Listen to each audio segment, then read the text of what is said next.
comme cet objet est donc une primitive, c'est-à-dire un objet procédural calculé par le logiciel, les possibilités de déformation et de transformation de l'objet sont relativement limitées. Nous allons donc le convertir, c'est-à-dire qu'à partir de l'étape actuelle, nous avons augmenté artificiellement le nombre de maillages, le nombre de polygones qu'il y a à l'intérieur, et nous allons le convertir non plus en objet primitif, mais en objet maillé, en mesh. Alors pour faire ça dans Cinema 4D, on sélectionne l'objet. Vous avez plusieurs macro-commandes, plusieurs possibilités de conversion.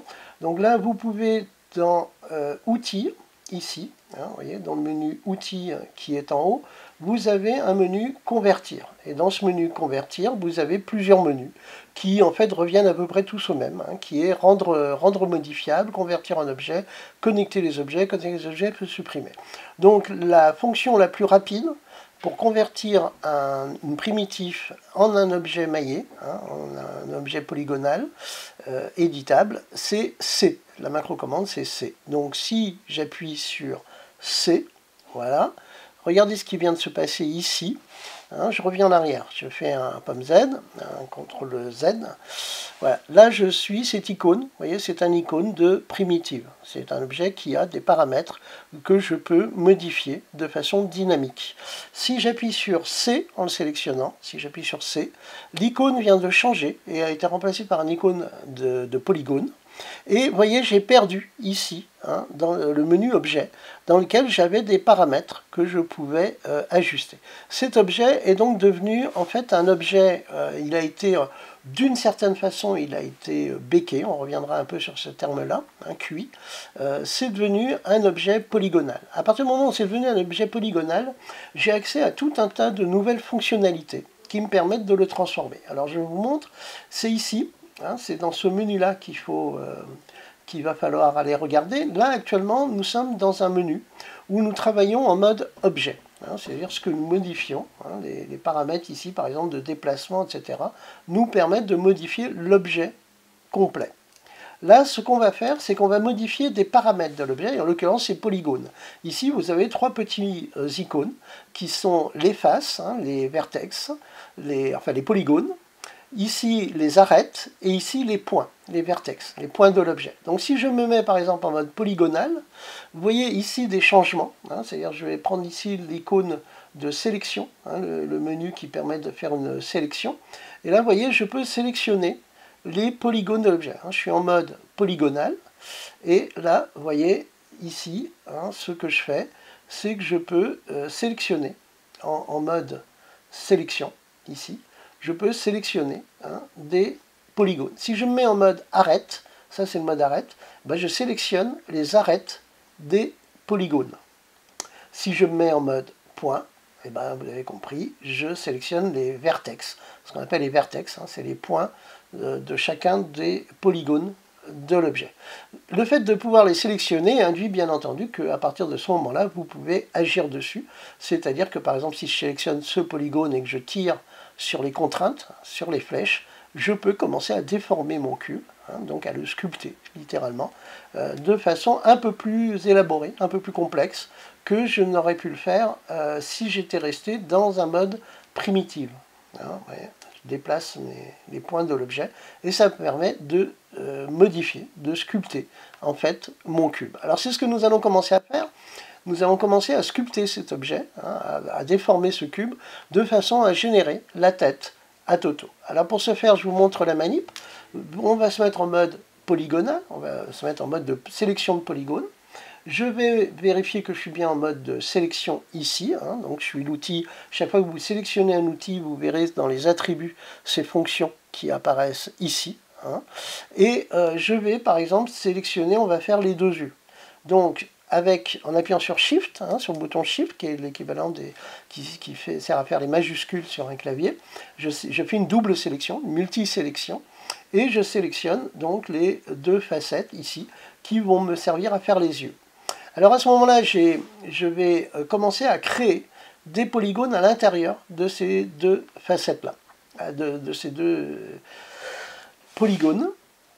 Et je peux le faire de plusieurs façons. Alors ici, vous avez un menu qui est très important, qui est le menu maillage.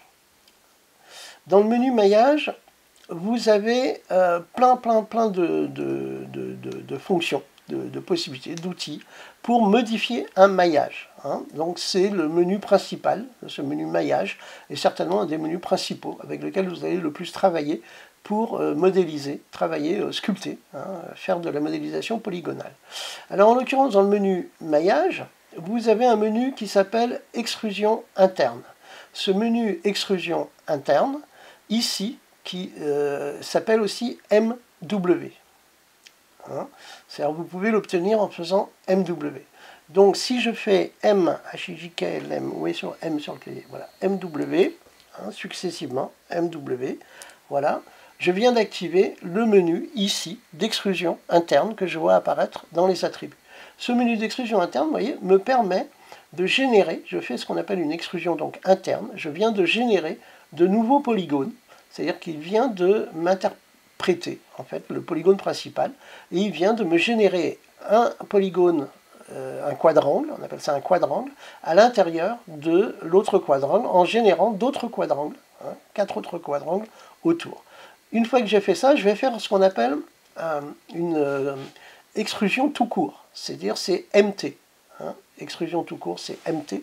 Si j'appuie sur MT ou que je le sélectionne ici dans le menu maillage, hein, si je sélectionne extrusion tout court qui est en menu MT, regardez ce que je fais. Si je tire, hein, je clique. Alors, faites attention aussi, erreur de débutant, vous ne cliquez pas sur les contraintes, sur les flèches de déplacement qui sont fixées en fonction de déplacement. C'est-à-dire si vous cliquez sur une flèche là actuellement, vous déplacez les polygones, hein, mais vous n'appliquez pas la fonction que vous venez d'activer.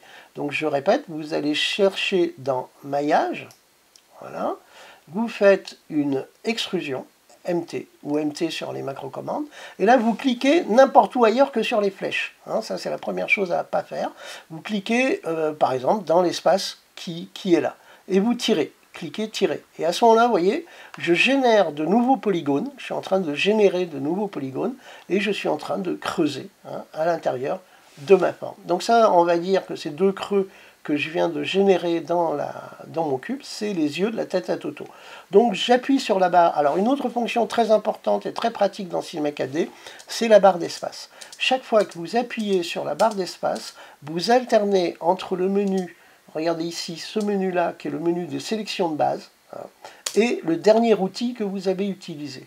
Ce qui fait gagner énormément de temps. Donc je vous conseille fortement aussi de prendre l'habitude de jouer avec la barre d'espace, hein, c'est-à-dire de façon à alterner les différents outils que vous utilisez. Donc là, je clique sur la barre d'espace, je suis revenu à l'outil de sélection, et je sélectionne le polygone central de cette forme, de façon à faire le nez, hein, à dessiner, à faire le nez de mon personnage. Donc là, je rappelle la fonction, c'est ici, hein, donc dans maillage, je vais faire une extrusion. Hein, alors d'abord une extrusion interne pour réduire un peu la taille du nez, hein, pour faire un petit nez, lui faire un petit nez pointu. Voilà. Et puis maintenant, je vais toujours dans le menu maillage et je vais faire une extrusion tout court. Voilà. Et vous voyez, si je clique, je vais faire partir le nez en longueur. Après, ce que je fais attention. Regardez, l'erreur à ne pas faire, c'est de recliquer à nouveau parce que je génère de nouveaux polygones. Alors si ce n'est pas volontaire, il vaut mieux, à ce moment-là, une fois que vous avez extrudé votre forme, vous allez, avec les flèches, les contraintes des flèches, hein, en l'occurrence en Z, déplacer le nez pour lui faire un long nez. On va lui faire une bouche, hein, de façon à poursuivre cette petite modélisation pédagogique. Donc j'appuie sur la barre d'espace, je suis à nouveau en mode sélection de polygones, je sélectionne ce groupe de polygones, je vais à nouveau dans maillage, je fais extrusion interne et je crée le creux, on va dire, de sa bouche. Là, même combat, hein, je fais maillage, extrusion tout court ou MT et je vais creuser. Ah, pardon, justement, j'ai cliqué sur une des flèches, voilà. Je vais faire un petit creux ici. Alors regardez ce que je vais faire, on va faire une dent même, on va lui mettre une dent de devant. Donc je creuse une première fois, je fais une première extrusion, et je fais une deuxième extrusion derrière, voilà, et une troisième extrusion. Pourquoi? Eh bien parce que ça m'a permis ici de générer un groupe de polygones, ici, qui va me permettre dans la partie supérieure, de sortir la dent, d'extruder la dent verticale de Toto. C'est-à-dire que je sélectionne, voilà. Alors, si vous voulez ajuster l'outil de sélection, hein, parce que là, il commence à être un peu gros, c'est quand vous sélectionnez l'outil de sélection ici, vous avez la taille, hein, vous pourrez, dans les options, réduire la taille à, par exemple, 3 ou 2 pixels, et ce qui vous permet d'être plus précis dans votre sélection de l'objet. Et là, bah, pareil, comme d'habitude, je fais D, hein, ou maillage extrusion MT, hein, et je fais un creux. Voilà, et je descends la dent de mon petit Toto. Donc là, vous voyez, j'ai créé, déjà, j'ai esquissé une tête à Toto très cubique. Hein, c'est clair qu'elle est extrêmement cubique. Je vous montre juste une petite fonctionnalité importante à cette étape-là, c'est-à-dire que nous allons avoir besoin d'un outil, à un moment ou à un autre, pour rendre cette tête un peu plus ronde. Cet outil, c'est cet outil-là, ici, que vous voyez, qui s'appelle la surface de subdivision. Hein. Donc, ce qu'on va faire, c'est qu'on va le... Alors, vous trouverez ici dans Créer aussi, hein, c'est-à-dire dans Créer, vous avez les générateurs. Et dans les générateurs, vous trouverez la surface aussi, la surface de subdivision. Donc, si vous avez créé... Alors ça, c'est aussi important dans la logique de compréhension d'interface de Cinema 4D. Là, on a créé un objet qui est une fonction, qui est la surface de subdivision. Et pour que cette surface de subdivision soit active, je pose l'objet à l'intérieur. Hein, ça, c'est l'ergonomie principale de C4D. Hein, c'est-à-dire que je prends une fonction et je pose l'objet auquel je veux affecter cette fonction à l'intérieur de la surface de subdivision. Et là, vous voyez ce qui vient de se passer. C'est la même chose, en fait, la même différence qu'il y a entre du bitmap, une image en bitmap et une image faite dans Illustrator en vectoriel. C'est-à-dire qu'en fait, la surface de subdivision prend les vertex, c'est-à-dire tous les points du cube, élimine les polygones déjà existants et va les remplacer, va rajouter, interpoler des polygones intermédiaires. Hein, on va complexifier la forme et va de ce fait générer une forme ayant plus de courbes, mais évidemment ayant beaucoup plus de polygones. Donc cet outil-là va nous permettre de commencer à modeler de façon un peu plus élaborée, un peu plus complexe, la tête à Toto.